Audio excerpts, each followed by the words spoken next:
Hey, why not? Let's talk about division predictions.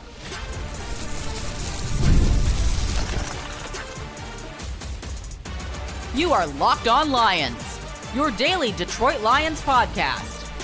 Part of the Locked On Podcast Network, your team every day. What's good, everybody? Matt Derry with you. It's a Tuesday edition of Locked On Lions. Welcome in, everybody, on the Locked On Podcast Network, your team every day. Today is Tuesday, May 6th into Wednesday, May 7th. Thank you for making us your first listen and checking us out wherever you get your podcasts. Thank you to our everydayers that are out there that either watch the podcast daily on our Locked On Lions YouTube channel or listen daily. We appreciate all of our everydayers out there. Of course, follow us on social media. Again, the comments always welcome on YouTube. If you missed yesterday's show, Trevor Sikkema from Pro Football Focus was awesome talking about the draft. We'll do a little bit more draft talk today and discuss some of the undrafted free agents that might have a chance to make the team. Also, during the draft, Brad Holmes got a phone call from arguably the best GM in the game trying to move up. Brad said no. We'll get into that. We've got a call of the day as well. If you want to be our call of the day, you can be by checking in on our voicemail and leaving a voicemail at speakpipe.com/Derry, D-E-R-Y podcast page. That's speakpipe.com/Derry podcast page. But here's where I want to start today. It's funny. I have a day job. I'm busy. I've got a lot going on.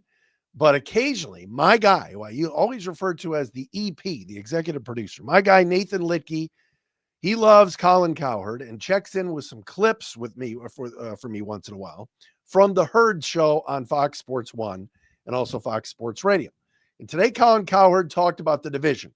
A lot of people are on the Chicago Bears bandwagon. Some experts are even saying that the Lions are going to lose out this year and that the Bears are going to overtake them and win the NFC North. I don't believe that for a second. Chicago is obviously better. But here are Colin Cowherd's post-draft predictions for the NFC North and the NFC. Take a listen. This is courtesy of Fox Sports Radio. Up NFC North, I'm keeping it the same. I think the Bears eke into the playoffs. I think Jordan Love I think they're worried about him. That's why I went a receiver in the first round. They're not quite sure they can trust Christian Watson's health. They're going to make this Jordan Love thing work. So they had a couple of other needs defensively, and they went wide receiver again. Vikings will be a very good fourth-place team. I think letting Sam Darnold go, I think they may regret it. All right, so Colin had up on the screen Lions, Bears, Packers, Vikings for the NFC North. He's got Chicago as the second best team in the division, followed by Green Bay and Minnesota. You heard his comments there. I'm putting Green Bay behind the Lions. I'm not ready to crown Chicago as the second place champs. We know they're the offseason champs. They win the offseason every year. But I still like the Lions to win the division, like Colin said. What is interesting is at the end of the segment, and I'm not going to play the end of the segment clip, he goes through all the division winners in the NFC and then the wild card. And when I go through this, I want to then kind of elaborate on why I think, despite the fact that I don't think the Lions are going to win 15 games again, and next Wednesday we're going to find out the exact schedule. But I think the Lions are going to be in good shape in the NFC. He's got Philly, the Lions, the Rams, and the Tampa Bay as his four division winners in the NFC. Kind of chalky from a year ago, but whatever. And then his wild card teams are Washington, Chicago, and Seattle. Look, we know how good Philadelphia is. They lost some guys. All right. They lost some guys, and it's always difficult to repeat. Just ask the Boston Celtics, who just lost game one of the second round series after blowing a 20-point lead to the Knicks last night. Tampa Bay, solid, always solid, seemingly winning that division every year. The Rams defense is pretty ferocious, and this is kind of the one last stand for Matthew Stafford type season. Washington, Chicago, and Seattle. We know how good the Commanders are. We saw it firsthand when they came into Ford Field and kind of pushed the Lions around a little bit. That's a very, very good team and a very good quarterback. Chicago and Seattle, whatever. He's got the Seahawks going into the playoffs. Again, Lions road schedule next year, which includes games at Philly and at Washington. All the Lions are going to have at Baltimore. Tough road schedule this coming season at Kansas City. All right. Lions road schedule is brutal. With that being said, I like the Lions' chances in the NFC again. I like that they're going to be motivated after what happened last year. Getting the 1 seed. You could argue that they got too complacent, came back. You had Ben Johnson talking about head coaching jobs, interviews, Aaron Glenn interviews, and the team did not play its best game. And the command and all banged up, and then you lose Amik Robertson in the first series. All those things added up and the Lions lost. But I look at the Eagles, Bucks, Rams, Commanders, Bears, and Seahawks, and I don't get too overly scared here. Philadelphia is very good. They just won the Super Bowl, all right? And they continue to add really good pieces. I'm sure Jahad Campbell is going to be good because that's what Howie Roseman does. They lost Milton Williams up front. Philly's still damn good, all right? But I look at those teams and I don't sit here and I say I'm shaking in my boots here. You know Minnesota is going to take a step back this year. Green Bay, Colin has them not even making the playoffs. And his concern, as you heard on the clip, is Jordan Love. But I like the Lions' chances. All right. There's going to be some more signings. There's going to be some more movement. We got a long way to go. We got 4 months until the season starts. But I kind of agree with Colin on those picks for the division.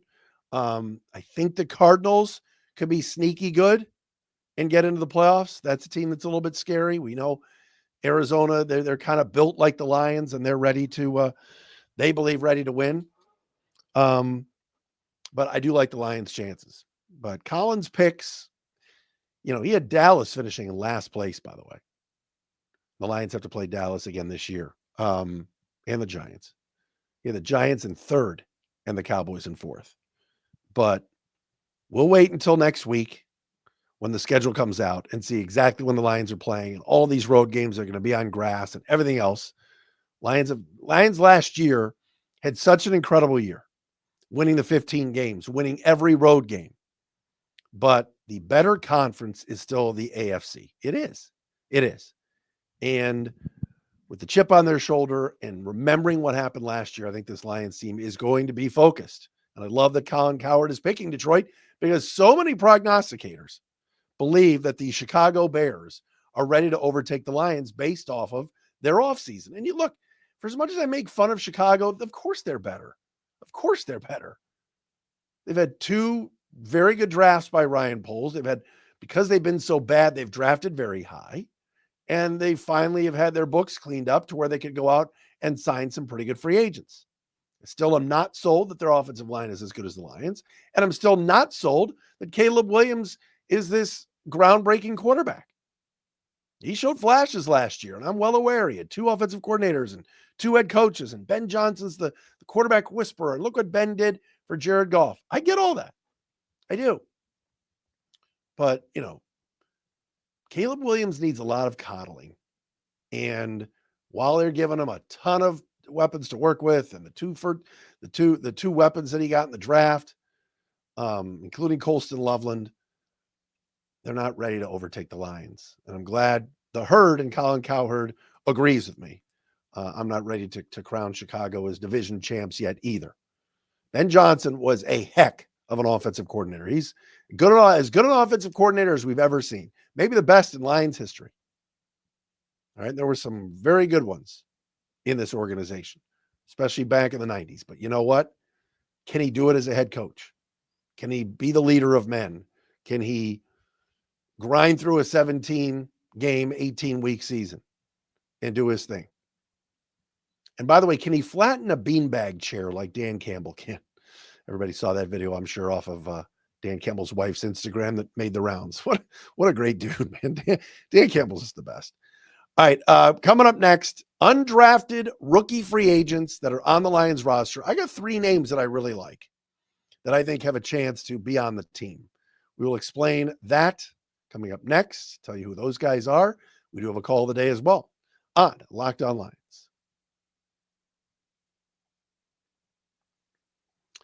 And Locked On Lions today brought to you by FanDuel. The NBA playoffs are in full swing. Every night delivers highlight-worthy performances, major momentum shifts, and can't-miss moments. How about all these road teams winning game ones?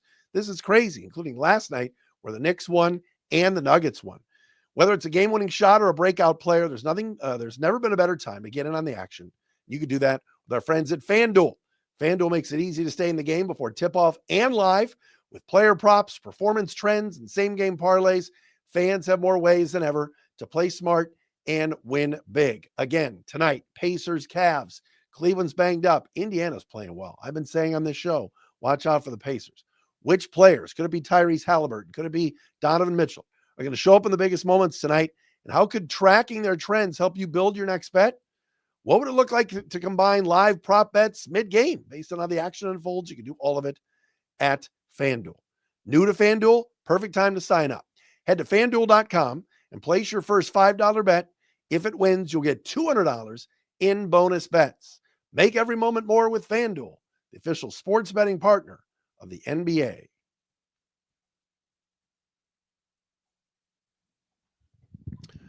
All right, so we haven't touched on it a ton here, but the Lions did sign a bevy of undrafted rookie free agents after the draft was done. And the Lions felt like they got the players that they wanted, of course, in that draft, but always get some UDFAs in to see if they can make the team. Lions have had some success with UDFAs in the past, whether it was Jerry Jacobs or others. And there were three guys that the Lions signed that I think have an opportunity to make the team. The first one is for obvious reasons, and that is the offensive lineman Mason Miller from North Dakota State. I've talked about it ad nauseum on this podcast. Mason Miller played on the North Dakota State offensive line with Jake Fraley, Hank Fraley, the Lions offensive line coach, his son. Jake was the center last year. Mason Miller was the right tackle. Lions signed him, gave him a signing bonus of about $20,000 or $20,000 guaranteed salary and a $10,000 signing bonus. Mason Miller also played for new Lions tight ends coach Tyler Roll at North Dakota State. He was their offensive coordinator. Big guy, 306 pounds. But look, the Lions, they've got, we know about Giovanni Manu. We know about some of the backups that are there. Dan Skipper, is going to make the team. But keep an eye on a guy like Mason Miller. Already has Lions ties, offensive lineman from North Dakota State. I think has a chance to at least maybe, make the 53-man, but probably on the practice squad. I've talked to a couple of my people from Syracuse, and they love Jackson Meeks, the wide receiver. Wasn't the best receiver on that team. Gadsden was. They've got some other guys. I got to be honest, even as a Syracuse alum, I'm not a huge Syracuse football fan. I want us to win. It's my school. I'm more of a basketball guy, whatever. I've seen Jackson Meeks play, and this is a guy that transferred from Georgia because he wasn't getting a lot of time. But he's got good size, 6'1.5", 220 pounds, big target. Doesn't have great speed, but we know about this, besides being Zadarius Smith's nephew, Jackson Meeks can catch the football. He's a very, very good special teams player, and we know that the Lions were looking to get younger at wide receiver. All right? They got Isaac Teslaw. We know that in the draft. He'll likely be the fifth receiver. You got Khalif Raymond.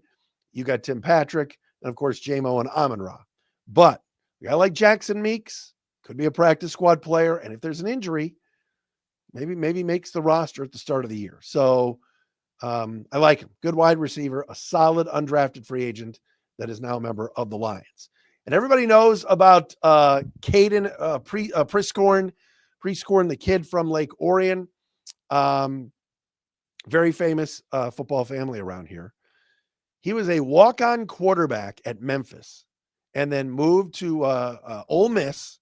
And at 6'5", 260 pounds, is a very, very good tight end. We know the Lions are pretty set at tight end with Sam Laporta, Brock Wright. Congratulations to Brock Wright, who's now engaged to Carly Johnston, of course, of Red Wings and LCA fame. There's others that the Lions have brought into the tight end position, including Shane Zylstra. But this was a guy that had a really, really solid Senior Bowl.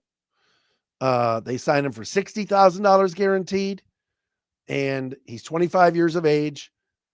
Dan Campbell loves the underdog and especially loves underdog tight ends, but could be a special teams guy too. So Caden Prescorn from Ole Miss and Lake Orion could be a guy as far as UDFAs that could make some noise and maybe make the Lions roster. So those three really were the guys that I thought had the best chance or have the best chance to make the squad when it comes to UDFAs. But the Lions roster is very, very stacked and very, very deep. But keep an eye on those three dudes. All right. A video made the rounds the other day that I happened to be watching. It was from the Philadelphia Eagles. It was 96 hours inside the Eagles draft room. It was some behind the scenes stuff, and it was on social media that Howie Roseman, the Eagles general manager, on day one was dying to move up to get Jihad Campbell. And of course, the Eagles were sitting at number 32. The Lions were at number 28. And in the video, Howie Roseman picks up the phone and calls Brad Holmes in this behind the scenes footage. So he calls Holmes and he says, any interest in moving back? And we don't hear on the video Brad's voice. You just hear Roseman. But Howie, the Eagles GM, says, that's fair. I appreciate the honesty. He then hangs up the phone, turns to everybody and says, I just spoke to Detroit. They said no. So the Lions were sitting at 28. Roseman was trying to get to 28 to get Jihad Campbell. So the question is, should Brad Holmes have taken 32, right, move down 4 spots, and then get more draft capital? Now, again, if you want to help the team that you're trying to beat, Philadelphia, that could be a concern. It's obvious that Brad didn't want to do that. And number 2, Holmes did address it on Thursday night, the Thursday night of the draft, about if anybody called him. And he said, quote, I got a few calls when it got close to our pick. Just doesn't feel great. Just kind of how it was thinning out for us specifically. That's the fascination in the NFL, right? It's 31 other different boards and you have no idea. You can do all the research in advance and all the stuff, but at the end of the day, you truly don't know. We thought about it. There was one enticing one, but we just felt that with the depth of that group right there and how the board was falling out, we felt it was the most responsible thing to stay put. Now, keep this in mind as well. The Lions wanted Tyleik Williams, all right? He was high on their draft board. He's playing a position at D tackle they always value. We know how many, Brad's drafted a ton of D tackles. Onzarike, McNeil, Martin. He values that position. If you're thinking, though, why didn't you just move back to 32? You had Tyleik Williams. But Williams did say on Friday last week when he came to Detroit that Buffalo liked him a lot. And they told him he was in the mix for them at 30. So if you trade back thinking you're going to get Tyleik Williams at 32, Buffalo told him they liked him at 30 and that was a possibility. So a lot of gamesmanship, a lot of game playing. We know Brad admitted on a couple of occasions that he was trying to move up. Many have speculated, wow, was he trying to go up and get Shamar Stewart? That is certainly possible. I'm not sure he was trying to trade up to get James Pierce Jr. I just don't believe that based off of Pierce off the field.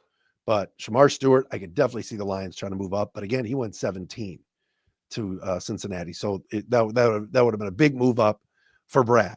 But regardless, they like the guys they got. But I'm okay with Brad telling Roseman no.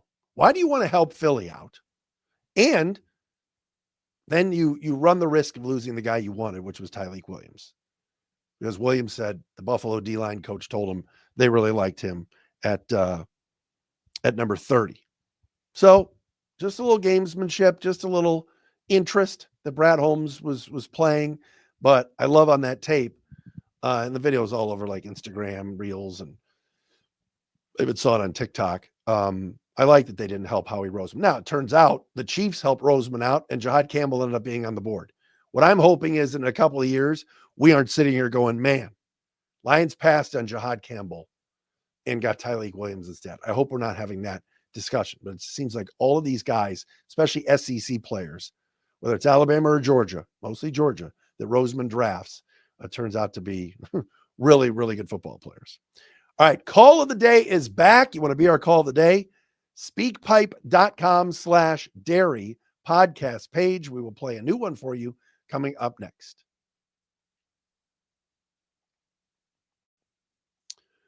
But first, say hello to Skylight Calendars. Say goodbye to sticky notes, scribbled plans on the fridge, and overlapping calendar invites.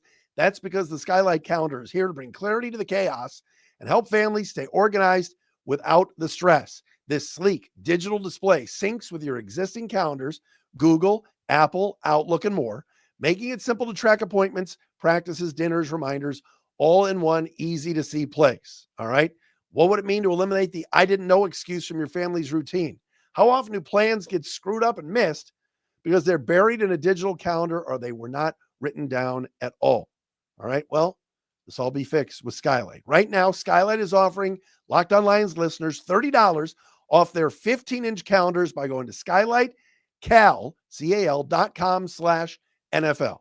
Go to skylightcal.com/NFL for $30 off your 15-inch calendar. That's skylightcal.com/NFL.